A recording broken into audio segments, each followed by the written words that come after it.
Hey guys, welcome back to my channel. If you're new here, hi, my name is Chrissy and welcome to Chrissy's Language Corner, where I show you my tips and tricks on what I use to learn the languages I've studied over the years. In this video, we'll be talking about Japanese. Alright, so we have a lot to get through. So I'm going to be discussing this book slash workbook in particular. So I'm going to remove some things. I'm going to remove these so they're not distracting you. And of course this iPad. We're gonna talk about this iPad in a little bit, don't worry. But I really want to talk about this book. I'm very biased when it comes to this book because this is a book this was my first ever Japanese learning textbook. Like when it came to learning about hiragana and katakana in general. Like this is the book I went to when I decided to invest my money and time. Before I had the apps, I had Duolingo, I had Japanese forums, I would go online to look, I would have YouTube, and back then YouTube was not as big and fancy as it is now. Back then people really had to, you really had to grind to get certain things like this popular. It was a very small niche back then. Now it's big. Now you have a lot of people that know Japanese and they're teaching you all their stuff and they're very successful. But back then that wasn't the case. If you know, you know. But this textbook in particular is one of my favorites. Not only is this textbook like very useful, but you learn a lot as you go. Now, yes, it still looks brand new and I haven't been in it as much as I should. Sorry, I work. But before I bought this one, I had an old copy and it was like beat up and the pages were falling out because that's how invested I was in this book.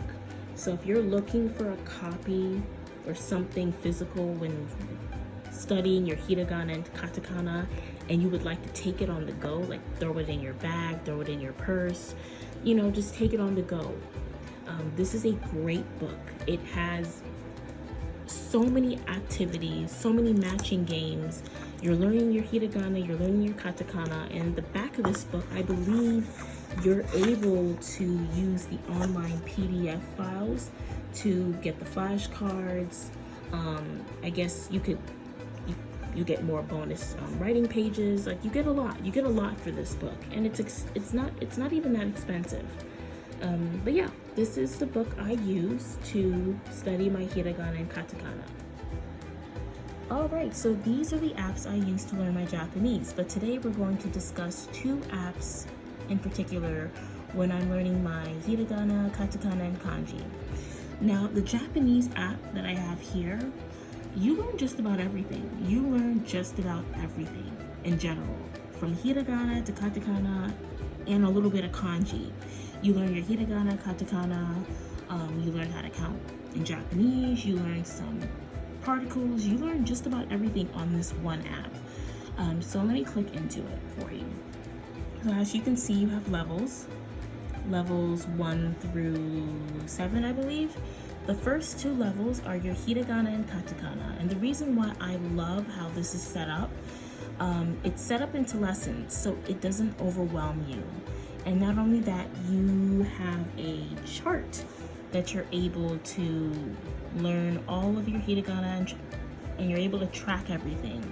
Now, this app is fairly new. I did find it last year, and honestly, I wish I discovered this app back in 2016, simply because this app has been around for quite some time, and I'm just now discovering this. But this is a really great app to have because not only are you able to learn your hiragana, but you're also able to go and quiz yourself on the review. You're able to review all of your past kanas that you learn, and it's the same thing that goes for your katakana. It's the same setup. You have your katakana chart. You're able to review the ones that you missed or the ones that you're brushing up on. And again, it's split into lessons, so it makes it super easy to keep track. And like I said, there are some other activities here that that you'll be getting into if you get the app, but I'm just discussing the hiragana and katakana app. I think this is a great place to learn your hiragana and katakana, especially if you are on the go and if you are someone that prefer apps over books. You can take it on your iPad. You can use it on your phone if you're with your friends and you guys are just chilling and relaxing.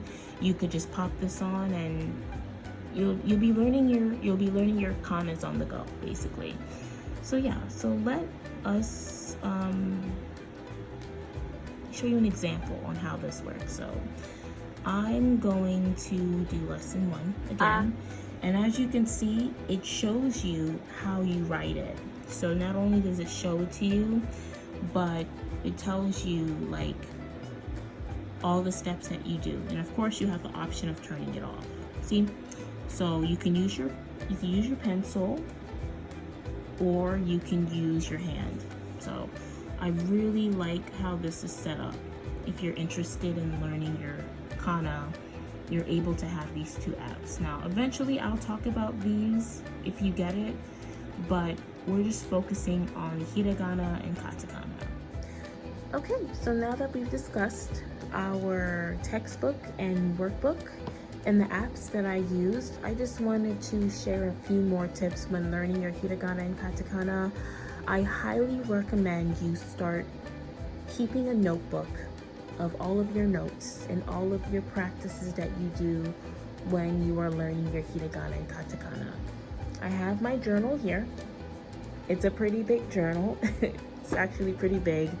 I have all of my notes in here. If you're interested in seeing what's inside of my notebook, leave a comment down below and I'll do a video dedicated to a walkthrough of how my journal is set up. But the best thing I can tell you about learning your hiragana and katakana is practice. Practice, practice, practice. I've met people that have studied their hiragana and katakana in under a week.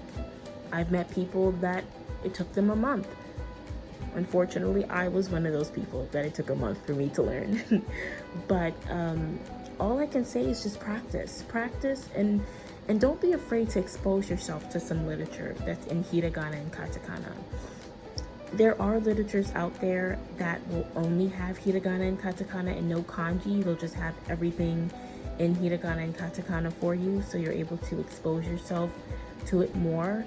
But yeah, expose yourself to it, practice writing it, practice speaking it, practice, the pronunciation properly, because that plays a big role when pronouncing the words together. Like when you're pronouncing how to say red, you gotta know how to say ka and aka, because that's how you say red in Japanese. I'm just throwing an example out there. But yeah, now we're going to discuss kanji. All right, so you've learned your hiragana, you've learned your katakana, you're very comfortable with it, and you're probably wondering what's next. Now you can use your Japanese textbook that you've been studying with, your Genki, your Mina no Nihongo, your Japanese from zero, and you can learn your kanji that way. Or you could learn your kanji by getting a kanji textbook or a kanji workbook and working it from there. Or you could do it this way. Now this way is not certified. It's actually kind of a way that I've been studying Japanese for a while, and it's worked for me. It's really worked for me, and it actually helped me not be afraid of learning kanji, because it could be a lot. There's over 1,000, more than 1,000 different characters in kanji, and it could be a lot for people who are not familiar with the language and the writing and reading it. So I like to use a combination of immersion tools and my app. Now I only have one app for learning kanji, and I'm going to share that in a little bit, but I want to talk about the tools that I use to help me expose myself to the language. So I have a light novel here and a manga. Both are very good series, both are very good, shows and whatnot, but I love using these type of light novels in particular, especially the ones with the green heading over it.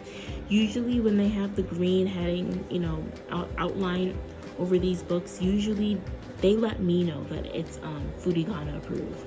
Now, if you're probably wondering what Furigana is what you see when you read kanji, for people that aren't familiar with kanji. So I'm gonna flip through this book, and I'm gonna show you what that looks like. So this is an example of what Furigana is. You see a lot of kanji. It's a little intimidating, it's a little scary, but because you know your hiragana and because you have practiced your hiragana, you're familiar with how to read it. I'm sorry, I need to get my nails done. But yeah, you have some help, because again, we're not the only ones that struggle with learning our kanji. You have Japanese natives that have been learning kanji their whole entire lives, from the time they are born, from the time they go into their version of preschool, all the way till now.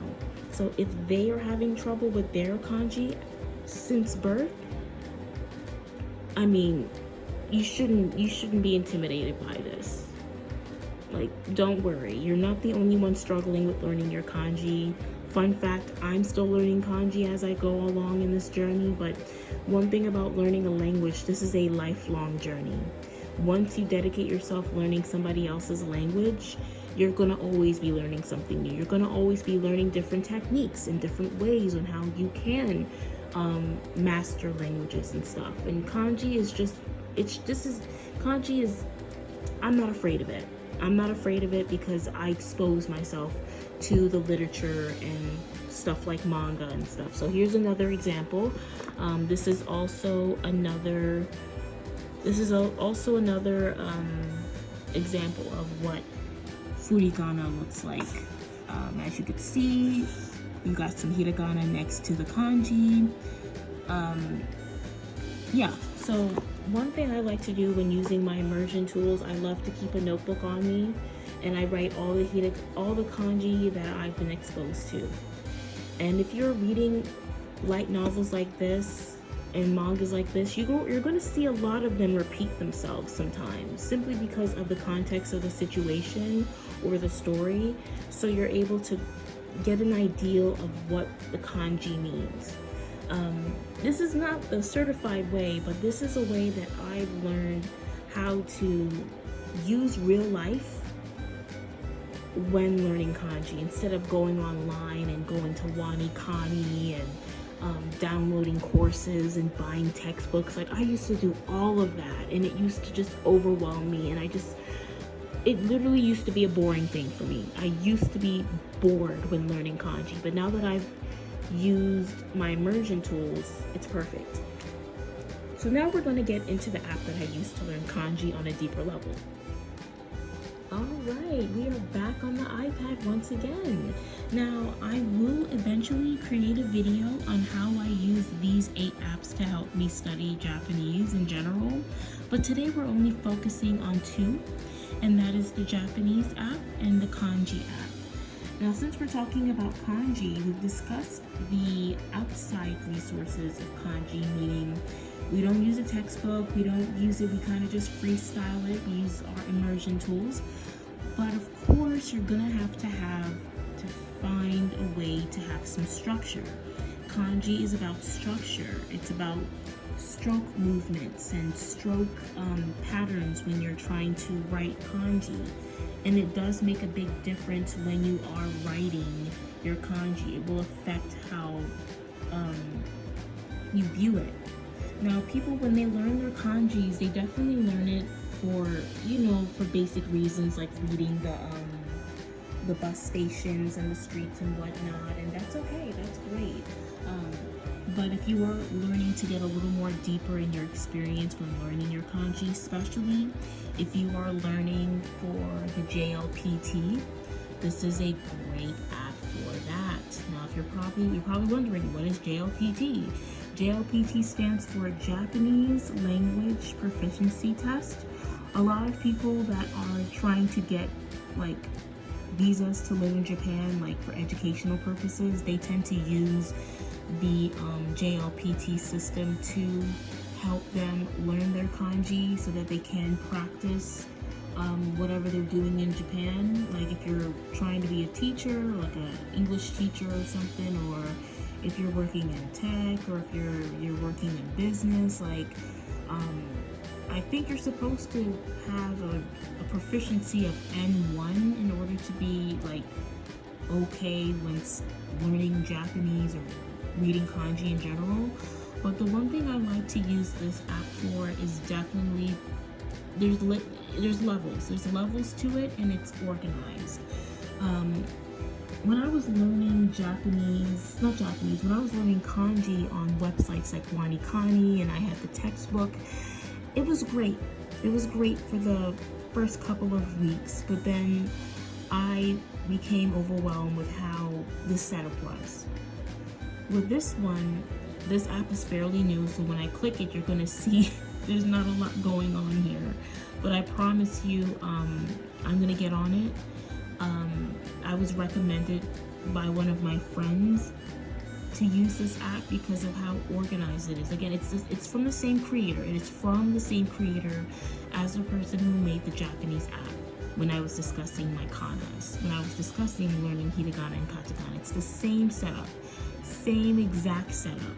You have your lessons, you have your review, and when you click on this box here, it tells you the kanji that you have to review, and yeah, it's very organized. So you have your lessons and you have your levels, and this one is N5, N4, N3, N2, N1, and again, it's split into very bite-sized levels, so you're not learning a whole bunch at once.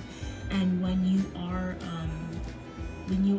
taking this seriously, you're able to learn everything in an organized way, and that's what I love about this app. Fortunately, both the Japanese and the kanji app, they do cost. I forgot how much it cost. I think I paid maybe like $7, or maybe the most is $15 each for the app, but don't quote me. I don't know. I don't remember it, but I know I paid something for these apps because when I reached to a certain level, like after I finished lesson 1, I ended up having to pay, and I just was like, fuck it, I really like this app. I like how it's set up. I'm gonna pay to play. Yeah, sometimes when you're learning Japanese and you're learning these types of systems, sometimes you gotta pay to play. That's why when I was learning back in the day, the only thing I was able to get out of Japanese was learning the basics. Now that I have my finances in order and I have a job, I'm able to afford the little things like these apps because now I can actually pay to play. But yeah, this is the app I really use. I don't use any other apps because, again, the more stuff you have, the more overwhelmed you're gonna be. And you know, I can only speak for myself. I can't speak for everybody else. Learning this language, I've really learned that a little bit goes a long way. You don't want to overwhelm yourself with a whole bunch of books, a whole bunch of textbooks. If you're going to have a whole bunch of books and a whole bunch of stuff, it better be something that you're going to be using every single day. And that's why I have what I have in my library. Yeah, but this is it for the kanji section of what I use when I learn my kanji. Alright, we are finally coming down to the end of the video. I just want to say thank you so much for taking the time out to watch this video. And I wanted to leave you with a couple more tips when studying your hiragana, your katakana, and your kanji. Make sure to keep a notebook on you. If you have an iPad, make sure to keep it in your notebook iPad, I think. You can use that. Use whatever you need to help you keep track of what you've learned. Practice it over time. Try to learn some new basic words. That's why I recommended this book, because you will be learning basic words when you're studying your kana. Expose yourself to the culture more. Expose yourself to the reading materials. Don't be afraid of kanji. It is not something that you should be afraid of. Once you put yourself out there with this language, you will learn a lot. You'll make some mistakes along the way, but we have the internet. We have online resources that will help you to learn this language. It's not the end of the world, I promise. It's not like how it was back in the day where you had to go and search for, like, hunt for materials, and nothing is gatekeeped anymore. You know, back in the day, things were gatekeeped, and you really have to be in those forums to find out the really good resources. But again, we're living in that age where everything is available for everyone. So you have more than what you need. So again, these are just what I use. These are what I've been using for the past couple of years, over the years, and this is what works for me. Now, will my technique change over time? Yeah, because again, with this language, you're always learning something new. You're always learning how to better yourself when learning languages like Japanese. So once again, thank you for watching this video. I should be coming out with another one soon. If you're interested in my manga collection, I have a channel. It's called Chrissy's Manga Corner. I share my favorite mangas and what I love about manga, and some other stuff as well. But thanks for watching this video, and I hope you have a wonderful day, and I'll catch you in the next video. Bye.